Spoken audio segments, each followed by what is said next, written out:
Thank you so much for joining me. And I joined the party, but better late than never. And thanks for joining us. I'm your host, Dr. Eric Block. And this is the I Love Dentistry Expert Panel brought to you by Deals for Dentists, the online marketplace. And you can find new customer offers on dealsfordentist.com and check out the Deals for Dentists podcast. So the ILD panels are all about knowledge sharing with renowned industry experts in dentistry. And a lot of these topics transcend just dentistry, and they'll help people from all professions.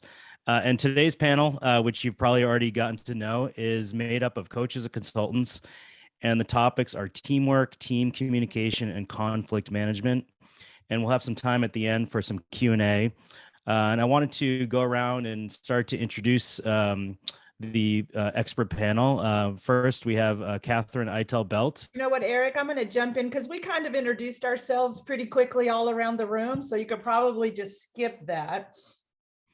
So let's go. I'm going to go right into some common questions that I think a lot of not just dental professionals, but I think all entrepreneurs or business owners or just people in professional workplace may have questions about. And maybe let's go through and get an answer from everyone, because all of you may have a different answer, and that is okay. It's, the more the merrier that we can get out of this. Great. And I wanted to start with, and stop me if you've already gone through a lot of this, but conflict. Have you already gone through conflict management? Not really. Mm-mm. And Eric, is there any way you could free up our videos so we could see each other? Is that possible? It is probably possible, but can I figure it out? Maybe. Let's see. Okay, then no worries. No worries. Maybe the team can help me out with that. Let's see. That'd be awesome. We'll just delegate that. Okay. So who wants to jump in first about conflict, which, a lot of dentists, we come out of school with minimal clinical skills. We don't have, much business skills or HR skills. How do we deal with conflict among team members? This is Debbie. I'm happy to jump in with this one. When you look at conflict and the fear that it seems to bring up, whether it's the business owner or a team member, is that they often think that it has to be something that's hard. And oftentimes the reason why it feels so hard is because finally dealing with a situation that has been challenging takes so long. So you're ready to pop by the time you get to that point. But my lane with this panel has been about bringing kindness to the workplace. And when you have conflict, dealing with conflict in a calm, kind manner is a strategy, not only a virtue, but a strategy that is generally going to get you to the better place. So as coaches, and I think that I can speak for my colleagues, is helping our clients to look at the situation at hand and how to step into it in a calm, kind way is something that can potentially provide a good outcome. Doesn't have to be rough. It doesn't have to be tough. Yeah, Debbie, this is Catherine. I would agree with that. I think recontextualizing conflict or helping our teams to learn to do that is huge. We see it as something negative. And I think I've spent a lot of time with teams doing some, interesting exercises around what would it be like if every time we approached because what is conflict, right? It's a difference of opinion. It's a difference of perspective. We see things differently. And so, and we want something different from someone else. That's where the conflict is. There's a difference of expectations. And so if we said, what if you came to that conversation that to align your expectations and to understand each other's perspectives and find a common way forward. If you came to that and had success every time, you'd feel different about it. And so, because we always feel different about something we have success with continuously. And so what I try to sort of open their eyes to is that we should give ourselves a little break we really didn't learn how to do this at home, most of us. So if we had parents that showed us a great model of how to handle conflict, we were lucky. But most of us didn't, and most of us didn't take a class in it. So here we are in the workplace, and if you get more than one person in any environment, you're going to experience a difference of expectation and perspective. And so, so anytime you come into a team, whether it's a family team or a business team, you're going to have it. And so, if we give ourselves a break and say, what if we could learn a few simple skills that could change the way we enter into this, change the level of success we have, and therefore allow us to just reframe conflict, you know, so that we actually, it's weird when you get good at it. And I know this from personal experience, weirdly, you actually lean into it. You see conflict erupt and you're like, I can make that better. Here's this person all upset and angry, or this person is all, you know, negative, or whatever that might be. And when you've gotten good at the skills, you actually lean in because you know you can help it. And that's, I think you nailed it on the head. I think we have a very weird frame and definition for conflict. If we could change that, Right. and that would be open the door to learning the skills to manage it a little better. Right, right. Yeah. I agree with that. If you're thinking that conflict is dysfunctional in the workplace, it's the wrong perspective. It's going to happen. I once heard someone say that any relationship is stagnant if it is without a conflict. If it's without any differences of perspective or opinion, it's actually stagnating. And so if you want to be in a growing, maturing relationship, then conflict can represent growth, because that gives you a place to have those discussions. So It can. I can see that raising your hand doesn't work with this group. It just, I'm not waving. You know better than that, Larry. I wasn't waving. That's hello, why but, we need video. but I Oh, do want to piggyback on that. Oh, there we go. Having- We Hey, have we got it. video. Good. okay, so we can, Everybody can click on their videos and then we can see okay, each other. now I How can really give it to you. Yay. Great. No. But those expectations are really important, because you're right. People see conflict as something that's negative. And I think what they need is that they need a tool. They need some boundaries. You guys have probably heard these phrases like, well, I didn't want to throw anybody under the bus. And they work in a small environment with like 5 other people. Everybody knows what everybody else had to say. So the idea that you're throwing them under the bus doesn't really fit here, because we all know that it was said and we all knew who said it, if I'm making any sense. So my point is, the tool that I would give a team member is, look, you know, we're here to accomplish something. And so if everybody understands their expectations of what their job is, if you need to discuss something that's related to getting the job done, then that's a fair conversation.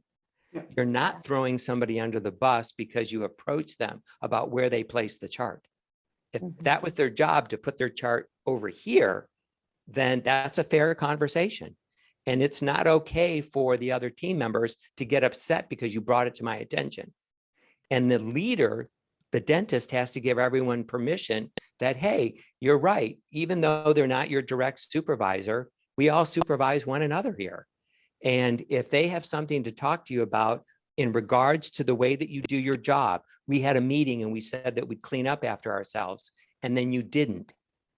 You didn't clean up after yourself. You know what goes on in a meeting. They'll say, let's put I always use the example of the coffee cup, and people who know me know what I'm going to say, but we all agree at a meeting that we're going to put our coffee cup away, and then the meeting ends and Larry's coffee cup is still sitting there on the table. And nobody goes to Larry. Nobody says anything to Larry, but everybody's talking to each other. You know, when they go out to lunch, did you see Larry's coffee cup out there? You know, when they talk to each other after work, is that cup still there? It's like, yeah, I've been making little hash marks every time he passes by. My point is, Larry agreed to clean up after himself. He didn't do it, but nobody comes to him about it, but they talk to each other. And so everybody needs permission that if it's related to the job, if it's related to something that we agreed to, then you get to approach that person. So I feel like you have to give team members not only the expectation, but you also have to give them the tool. You have to say, this is the time that you can step in. If I Now, make does that come from day one during the hiring process and job description, and giving them the permission and explaining that, from the get-go, from day one, once this employee is hired, to kind of let them know this is how we do things? Ideally. That's a great question. That's great, Eric, because what you're bringing up is what we would call a competency. So there's like the skill set and then competencies. And one of those competencies is the ability to actually do this type of communication that Larry's talking about. I mean, I would add that not only is it giving them the skill set on how to do it and permission and laying down the expectation, but that it's about practice. Because let's face it, the reason we're passionate about this subject is because it is rampant in our industry. I think it's rampant in a family system. I think it's just rampant. People don't want to tell the truth or handle conflict. They want to talk to somebody else about it, which is completely ineffective. And so this is a muscle we work on all the time with the teams that we work with. Yep. So let's say there's an attendance issue. Let's say there's a staff member that's showing up late, or how do you have that conversation with them to kind of set things straight in a productive way? Well, it's been said that you're upset for one of two reasons. If you have an upset, it's for one of two reasons. Either there was never an agreement about the thing you have a difference in opinion on, or there was an agreement and the agreement's been broken. Yeah. No agreement or a broken agreement. Those are the two main reasons people get upset, rightfully so. And so in that example, Eric, you had an agreement. Work starts at 7:45. It's interesting. I'll ask audiences all the time, an audience of one practice. So I have a team meeting in a business and I say, what time does work start? I have never, ever had it where everyone gives me the same answer. So sometimes they think they have an agreement, but this one says 8 and that one says 7:45 and this one says 7:40 and this one says 7:30. And so I think number one is figuring out if you have an agreement and if everybody is in alignment with that agreement. And that agreement for something like this comes from the top. It has to come from the top. This is when the owner says, or the manager says, work starts. And I contend that there's 4 reasons people don't do what we want them to do. One is they aren't clear. And I think we start with the 4th one. I'll give you all 4. We start with the 4th one often, but we miss the first 3. The first one is, was this person clear? Right? Well, were they clear on the agreement that we started work at 7:45? Second, so, and how you know someone's clear isn't that you think you were clear. The only way you know if you were clear is that they can repeat it back to you in a way that's satisfactory to you. And then secondly, if they were clear, were they trained? So in that instance, you probably don't need training, but in many instances you might. So like somebody like Larry's example of the gossip, somebody could be clear that the standard in the agreement and the practice is no gossip, but they could not have the training on how to go directly to the person and feel confident, right? So are they clear? Are they trained? The third one is, are they capable? In other words, do they have the IQ to do this task, or do they have the physical capability to do this task? But if you could check yes to clarity, trained, and capable, the last one is, are they willing? Are they willing? And often I find, are they willing is actually, they don't agree. They don't agree that's when we should start work, or they don't agree that's how we should do that thing. But it comes out as they're clear and all the other things, but they're just not willing. So I think, having discussions with your team and especially management about those kinds of things and getting the agreement clear, then it's easier to sit down with someone to say, I totally respect that it might not work for your life to be here at 7:45, the kind of mother you want to be, the kind of father you want to be, the kind of whatever. I get it and I respect it. If you work here, then the agreement is that you're standing ready for the meeting at 7:45 with your coffee already consumed, with your lipstick on, with your lab coat on, ready to go at 7:45. So that's the standard. I'm clarifying the agreement, and I'm trying to figure out where we are in those 4 things.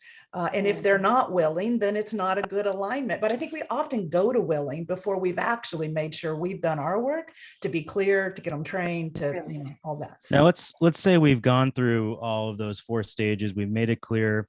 We have a clear agreement. We've trained. You know, they're capable, willing, but now the performance just isn't there. How do we address a performance issue? Well, Well, go ahead, Deb.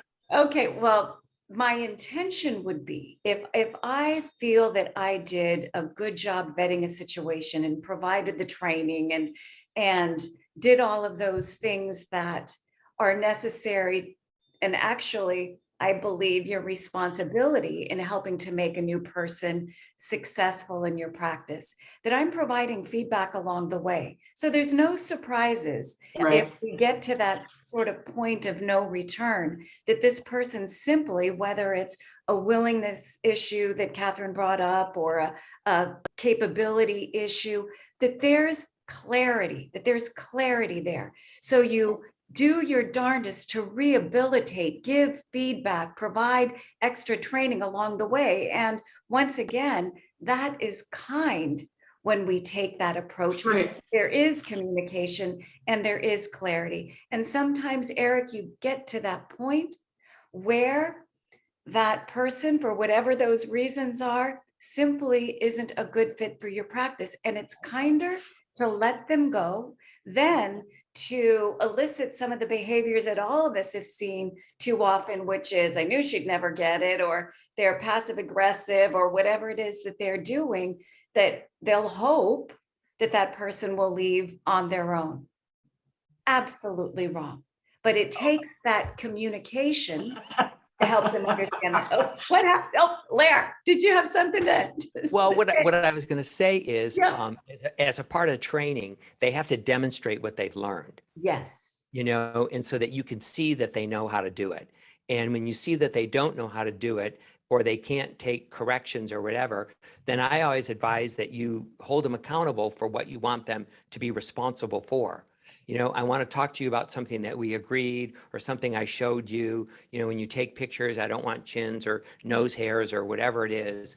And regardless of what we do, it doesn't seem like you're able to do that. My point is, if you hold them accountable for what you want them to be responsible for, they will either start going to other team members to figure out, how are you doing that, but I can't do it. You know, the doctor is showing me X, Y, and Z, but I still can't figure it out. So what you want to do is create accountability by having them go to other team members, but they won't do that if they don't feel the pressure of That's not right. doing the job correctly. They always make excuses like, well, I can't do that. Just like the person who says, I know that we start at 7:45, but I can't get here at 7:45. So they act as if though that's okay. And the rest of the team is going to have to make a compromise or some kind of an accommodation for them. It doesn't work like that. The leader also has to be willing to accept, I might have somebody here who can't do the job, and I can't be afraid to tell them how I want that job done. I can't have that fear that like they're going to quit or go someplace else, because they know they can sniff that out. They know that's what you're doing. And the reason why they know it is because they know I got away with it, and the rest of the team knows that you're letting me get away with it. So the bigger problem for the doctor is the cumulative effect of everybody who knows what's going on. And so it's not the performance that's lacking from this one person. It's all the performance that's lacking from everybody. And that's what I try to get doctors. Hey, Jerry, Yeah.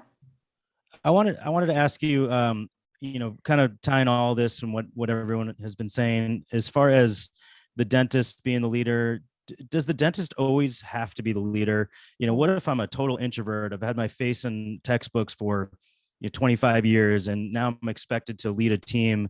You know, can I pass those, you know, and I'm just not comfortable with it. Can I pass those duties on to an office manager or another leader and kind of take control of this? So I'm going to answer that yes. And I think that no matter what, when we are the business owner, whether you're a practitioner, whether you're a coach or consultant, you don't get to abdicate your role as leader. What you can do, and what I love to see happen, is that we have another person on our team, whether it be an office manager or a clinical lead, or you have leads in different areas, that you raise up and partner with in the leadership and accountability of your team and your practice. But you don't get to abdicate. But do I agree or think that it is fair that all of that rests on the doctor owner? Absolutely not.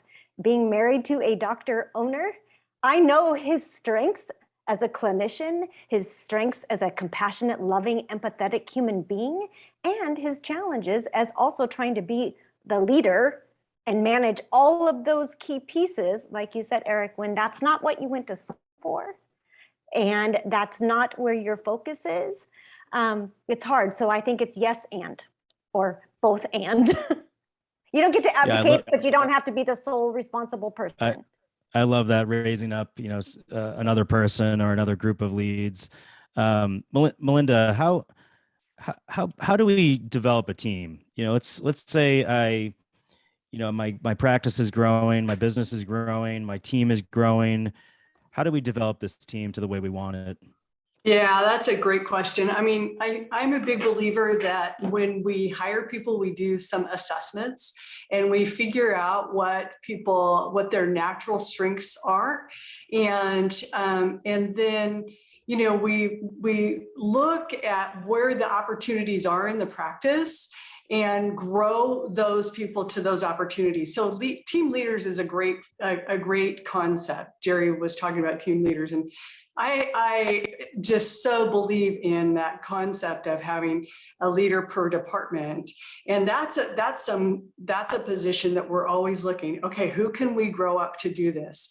Who has some of those natural skills that if we just laid out a training program for them and some skill sets and some mindsets, we could actually get them to that place where they could be an amazing team leader. Or Eric, I also have something called team champions, because they might not want to be a leader, but they might be really good at equipment or fixing things or calling patients. There are people that's their sweet spot. So I love to look at what are people naturally really good at, or what's their unique brilliance, and how can we put some actual training, a training program into that. And then it really ends up being what Larry was talking about, is holding them accountable for that. Much easier to do that though when people are in their spot that they're great at. So I love that concept of developing people and making them bigger and better and than they see for themselves even. Yeah. Now, Larry, how do we find these people? What's a good interview process? Do we just hire off of attitude and train after? I know finding staff right now is a major issue. Do we just grab anyone off the streets? What's your recommendation for finding the staff? warm body theory works really well. Honestly, I would rather have the job not get done than just to have the wrong person on the team, because it's so destructive. But if you're asking me, like, how do you know you're getting the right person? If I can clarify your question, Eric. Mm-hmm. Yeah, I still like that technique where you want to know what they did in their previous job, because it gives you an idea of how well they might be able to learn their new job. And so I feel like if you ask them situations that come up in your office, if you ask them, like, you're going to have to be able to come in on time, and I want to know how well you did that in your other job. You know what I mean? They'd have to think back like, oh my gosh, I never came in on time because I had to drop off 3 kids at school. You know what I mean? And so you'd realize like, oh, okay, so you're going to have a problem coming in on time, in my office. If you tell them, I want you to think back to when you took photographs in the office that you worked in before. Tell me what pictures you took or what camera you used. Now, they might tell you, oh, my doctor didn't own a camera. And so we never took any pictures. Now, it doesn't mean that this person can't do the job. What you have to start asking yourself is, are there other skills that would indicate to me that this person could learn how to use a camera, if I'm making any sense? Or they may say, well, we took this kind of picture and that kind of picture. And you say, well, okay, that's great, because that gives you an idea that you can take pictures, when you come to my office. I don't like to ask the kind of questions like, are you motivated? Or do you like people? Or, do you enjoy working with People. Yeah. And I prefer pets. right. They know That what to happens. say. They know what to say. They know to say, I love people. I love coming to work. I enjoy being on a team, when in reality, they just want to sit in the back and process, Right. insurance claims, and they don't want to talk to anybody. So my point to you, Eric, is I would always think of what situations come up in my office all the time, related to the job that I need you to do. And I would ask them, when you've done this in the past, what was that like? And then of course, you want to look at their references and even ask them, so of these references that you gave me, who can I verify this with? You know what I mean? Because you can't, unfortunately today, you cannot take them on their word. You have to call that reference and say, hey, Larry's applied for a job in my office. He told me about, he took, the whole AACD, 21,000 pictures, blah, blah, blah. Hip down shot, E shot, F shot, whatever it is. They've done all these things. Tell me about how well she did that. And so you want to ask a very specific question to the person who's giving the reference. Yeah. Now, Debbie, can you do these interviews virtually? Abby. And another follow-up question is there a place more for virtual staff members in this day and age? Yeah, no, I love that. And because it's so timely, but holy smokes, doing virtual interviews now is something that is quite common and sometimes necessary. I mean, thank goodness for Zoom, because there's always been situations where somebody lives in North Carolina and they're moving to San Francisco, and we need to interview in the most positive way possible. And having this medium is important. Now, if it's possible, of course, to meet that potential team member in different ways, whether it's Zoom first and then having them in the practice for the skills assessment and meeting the team, beautiful. But I think the point is, and one that Larry made too, is that preparation before we're vetting that team member is so important in helping you to determine whether or not that person that you're interviewing is going to be the good fit. So whether it's experience level, whether it's personality style, complementary values, all really, really important. So I'm sure, you bet, Zoom is a very effective medium. If I had my choice, it would always be face-to-face, but Zoom is great. And Eric, what was the second part of your question? So you've had the virtual interview, Yeah. but is there more of a place for actual virtual staff member nowadays in Virtual, this yeah. stage of dentistry?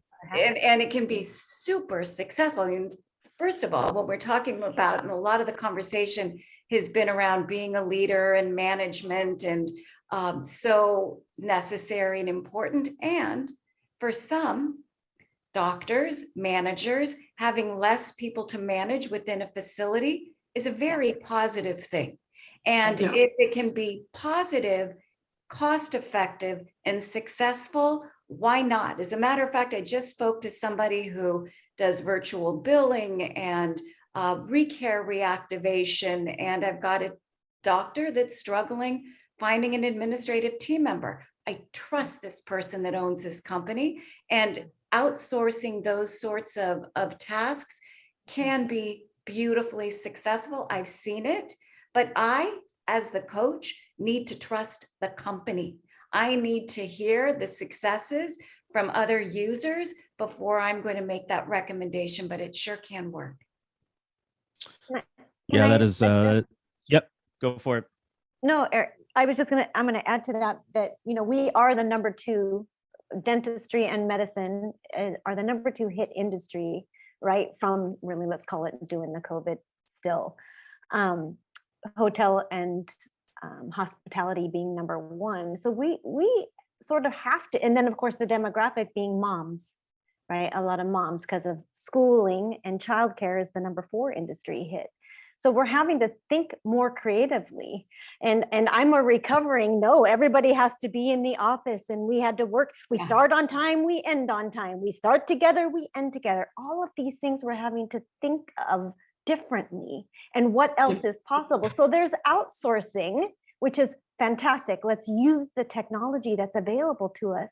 And then I have some teams and some office practice administrators even that we are doing a hybrid, right? They are in the office a couple of days a week, and they are virtual from home another day or 2 a week, right? That's allowing them to be still a part of the team, be in your practice, but also take care of their children or what have you, because they don't have all the resources available to them anymore, or yet, or still.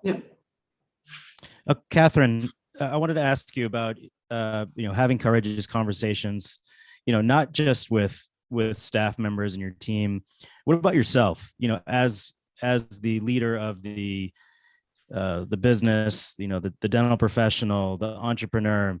How important is it to have that courageous conversation with yourself to try to figure out how to become a better leader personally? Well, it's the foundational conversation for every other conversation you're going to have. You can't lead somebody to a place you've never been. So if you want a positive team, if you want a team that is their intention is strong around building collaboration and high levels of maturity, in emotional maturity on their team, then you have to go there first. You have to be emotionally mature. You have to be capable of having bad things happen and still adopting a positive attitude. So the conversation with yourself, leadership is nothing more than an extension of personal growth. That's what it is. And so to the degree we've grown personally is the degree to which we can lead others.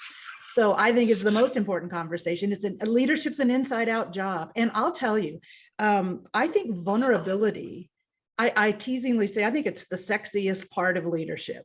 When an owner stands up before their team and says, you know what, I recognize that I have been acting in some very low level, immature ways in terms of how I have communicated my expectations, my satisfaction. I've been frustrated. I've been impatient. I have taken that out on some of you. I've taken it home to my family, and I have decided that those days are over. I have decided as of today, I'm going to step into a whole new approach to my leadership. I've got a lot to learn. And I just want to own that I haven't done it well. I have been frustrated, and I'm no longer going to just hold on to that and exhibit it in these immature ways. I'm going to say what needs to be said. I'm going to make sure I take the responsibility first for the piece of this that I own. And I own this piece, and I'm sorry. And I apologize, and I am going to do everything in my power to make that different going forward from here. You should see a team that hears that, when that's very sincere, when that is really sincere and they can see the work. It's like all the counters got pushed to 0 and they allow for a fresh start. And it's amazing. So I ask leaders sometimes, what are the characteristics of the best team players you would ever want to hire, ever imagine hire? What are the characteristics? And almost always they say some version of self-starter. They take responsibility for their own actions and their own outcomes. They aren't victims. They know their jobs. They care about their job. They care about other people. Those are the traits that you hear. And so I say, then you've got to model it. If you want a team of self-starters, if you want a team of people who are emotionally mature, if you want a team of people who take responsibility for any of their own shortcomings, then you standing up and doing that is the way to lead. You show from the top that's valued and that it's worthy. And so I think the conversation with yourself and then the conversation from the top down are some of the most important conversations before we ever bring in the systems to the teams to then teach them. When we've already had that from the top, it's a new ball game. Really important. It's a great question. Larry, how do we figure out, what's the eureka moment here where we need to figure out that we need to have this conversation with ourselves and then, realize that we're not being the best leader, that it's time to get vulnerable? Like, what's the wake up call there? How do we make this happen? Well, the wake up call would be hopefully before a staff member yells at you as they're walking out the door, quitting, that you're such a jerk. You know what I mean? To me, it would be one-on-one conversations that you have with team members, and you ask them, and you not in a group, not with mob mentality, but just one-on-one. Am I helping you? Am I being the leader that you need? Have I been clear? You know what I mean? And then listen for their answers. It's going to be tough for them because they're not used to being honest with the boss. That, well, you are confusing and you don't follow through. So you might have to go back to them again. So my point is I would have one-on-one conversations with team members and just be upfront with them, And go ahead, Catherine. I just want to add that I think the wake-up call is you're not getting the results you want. That's the wake-up call. Yeah. If you're not getting the results you want, all fingers point back to you. You're either tolerating something, you're avoiding something, you're ignoring something. If you're not getting the results you want, it's never them. Initially, it's never them. Initially, it's always here. And so I think that's the wake-up call. If you're getting the results you want from your team, from your practice, from your business, from the people, relationships you have, then you're probably doing things fairly well. But the wake-up call is you're not getting the results you want. That's what I think. Jerry, what if we're not getting the results? How do we motivate the team to get the results that we want? Well, I think no pressure. That's a pretty heavy question because motivating other people to do something for you, I think is exceptionally challenging versus even for themselves, it's challenging enough. I think of all the things that all of us would want to do and have a hard time finding the motivation to do them. I'm going to back up, if you don't mind, for just a second, and echoing on Larry and Kathy said is when you are also not, maybe you might be getting the results that you want. I have a client that came to me in tears at the end of December. Every benchmark, every KPI, everything that you could measure is hitting through the roof. And she doesn't want to get out of her car in the morning and go into her practice. Mm-hmm. So, and that comes back down to the leadership and the team is unmotivated and she tries to throw money at them and all of those things, and none of that is working. So how do you motivate them? I don't know that I have the right answer for that. I know that as we work to develop people, when we find their spark and we ignite that spark in the practice, whether it's, you take the hygienist who is really a great hygienist and great clinician, but she also loves, photography or whatever it is. All right, going back to the photography piece, then let her do those things. So you got to find the things that light their spark. That motivates them. Feeling good about who they work with and work for is motivating, but I think you have to understand them first, meaning your team and the people that are surrounding you and what motivates them, and then find a way to make that apply to their job and the performance in the practice. So I hope that it's good. I think it's definitely, like you're saying, it's case by case, making them feel, personally motivated. But I wanted to throw it out there. What about monetary incentives to motivate a team? Do you find that bonuses and monetary incentives work, or does it, can sometimes it backfire? Debbie, do you want to take that one? Yeah, that's a really good one, because so often doctors believe that that monetary incentive is going to be that spark that Jerry mentioned, that's going to encourage better behavior, better motivation. For some, it might, but if it does for some, it doesn't always. It's not. It doesn't last for the long run. My preference is, and I'm very involved in clients' numbers and, ensuring that their compensation and their benefit packages for their teams are fair and that are based on merit and profitability, and sharing that information with the team in terms of how they can be the most appreciated with their compensation package is important.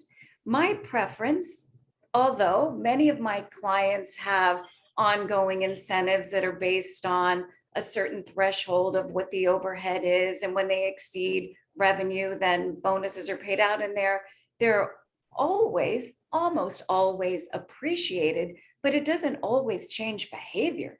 As a matter of fact, rarely No. changes behavior.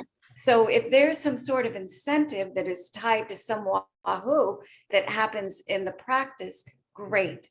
But whether it's showing appreciation or showing kindness or having a group of people that work beautifully together and feel like family in the best sense of the word, I find that that's often much more motivating than money. Yes. And there's a Melinda, great what book do you- on that.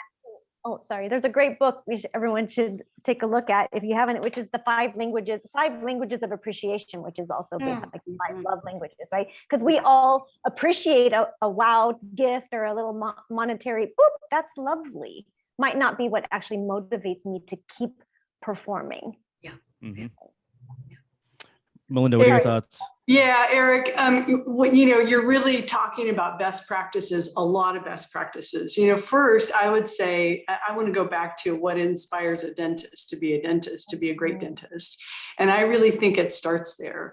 And when you're not inspired, I think the biggest job is to get inspired. My dentists that take continuing education flourish, they thrive, they are amazing, right? Because they're learning new things and they want to bring that into the practice. So I would say, just what Catherine said, it's an inside job. If you're not happy, get some help, figure out a way to be happy, because it starts there, and figure out a way to be excited about dentistry. And because that just goes, it just gets shared, your passion gets shared. And then it isn't such a difficult job to get people motivated, because they get inspired because you're inspired. And that brings out their greatness. So when we think about your why, what is the dentist's why? That is it's so, in life, it's so important to be plugged into your own why, isn't it? It's like, that's where our joy for life comes from.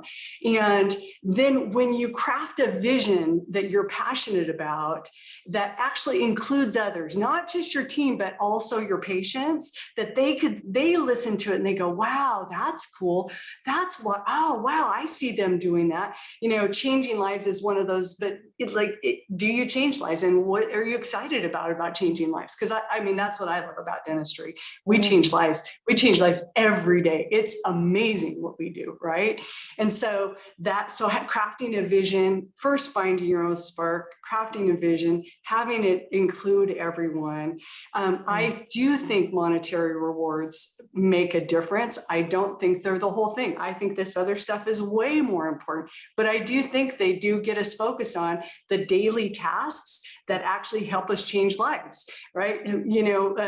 Treatment planning people, that we got to pay attention. If we're not paying attention, we're going to miss stuff, right? And when we miss stuff, we don't get to change lives. And so, it's like this amazing big pot with all these best practices that can make an amazing difference in life, an amazing difference in your practice, and for those people that work for you. So yeah. If I could just interject that you can systemize that. You can systemize appreciation. I have several of our clients that have created a calendar, and they surprise their team every month with something really unique and perfect for that particular group or that particular time of year, and they're very different. It doesn't have to cost a lot of money, but I find that the teams where the management and ownership has committed to a practice of appreciation and Beautiful. passion, and so if they're on fire about dentistry, like Melinda said, and they're taking those courses and the team can see our owner, our clinicians are on fire about this work, and we constantly feel this high level of appreciation that sort of Incredible. surprises us. It's incredible what that, so then if you add a financial bonus on top of that, well, it's all good. But if you try to buy a team's loyalty with money only, then Debbie, you hit it on the head. It's not enough. It's fine on top of appreciation. Melinda, you said that too. I mean, just it's fine on top of it, but I think you've got to, it's like me with my husband. Like, you know, we're getting ready to celebrate 7 years and at marriage, and I have to plan in. I want him to feel the appreciation I feel for him, but I have to make an effort to do that throughout the year, not just on our anniversary. That's not enough. I have to, you know, make that part of, you know, a system that I can count on, and you can do it in a practice easily. So, yeah. So I wanted to wrap things up with asking each one of you the same question. And first, actually 2 questions. The first question would be, how do we get a hold of you? And then the second question would be, and we've heard so many great gems today, but just one piece of advice that you'd give to a young dental professional or entrepreneur out there. So Larry, let's start with you. How do we get a hold of you, and one piece of advice? That's easy. Larry M. Gazzardo. I'm sorry, Larry at larrymgazzardo.com. That would be the easiest way to get a hold of me. My last name is spelled Guzzardo. It's in the corner of my screen here, but Larry at larrymgazzardo.com. I'm always happy to answer anybody's questions. And I would say for any new person getting into dentistry, I want to encourage them that I think they're getting into a fantastic profession and your future is very bright. And I'll tell you why it'll be bright. Learn how to solve people's problems. If you can solve their problems, you will have plenty of patience. You won't have to subscribe to any gimmicks or anything like that. People will be attracted to you because of what you know how to do. Learn your craft. That's awesome. I'm just going to go across the screen here on my view here. So I'm going to go to Jerry next. How do we get a hold of you, and a piece of advice for a young dental professional or entrepreneur? Great. Thank you, Eric. Jerry, Geri at ggpracticecoaching.com, or social media, or any which way, reach out that way. Jerry at ggpracticecoaching.com, and that's Geri. I will echo, you know, when I started in dentistry 30 years ago, I never dreamed that I'd still be in dentistry 30 years later, because I never dreamed that I would fall in love, which is what I did. I fell in love with dentistry. I fell in love with changing people's lives and watching people's countenances change. I fell in love with working as a team, toward collaborating together for a common goal and purpose. That grew into a love of leadership and management and coaching. For entrepreneurs, I would say this is my 3rd year as a solo business owner. I could not have and would not have loved it, managed through the tough struggles and made it through COVID without coaches, without other expertise, and seeking that expertise and having people guide and help me through each step of the way. Like you, Eric, I didn't go to entrepreneurial school. I didn't go to the business school of open your own coaching company, right? So I sought counsel, and I have some of my coaches are right on this screen, right? So seek coaching, seek expertise. You don't have to do it alone. Join groups where you can collaborate, like ADMC or other things like that.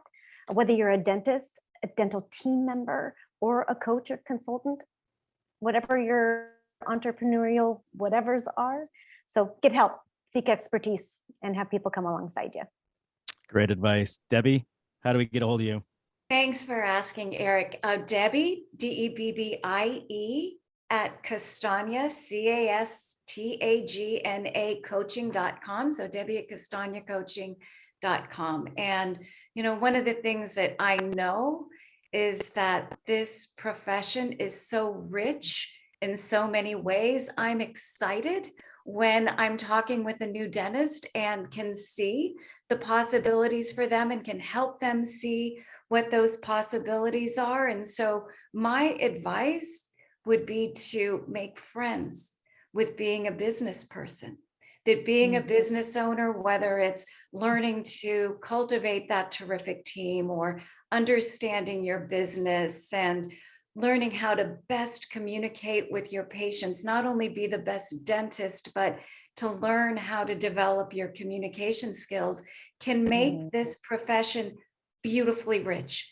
I mean, how many opportunities as a business person do you really have to change people's lives from a health standpoint, to be able to utilize your clinical skills to grow people, grow team, change people's lives as patients, not only because of what you're doing to their mouth, but because of the kindness and compassion you show?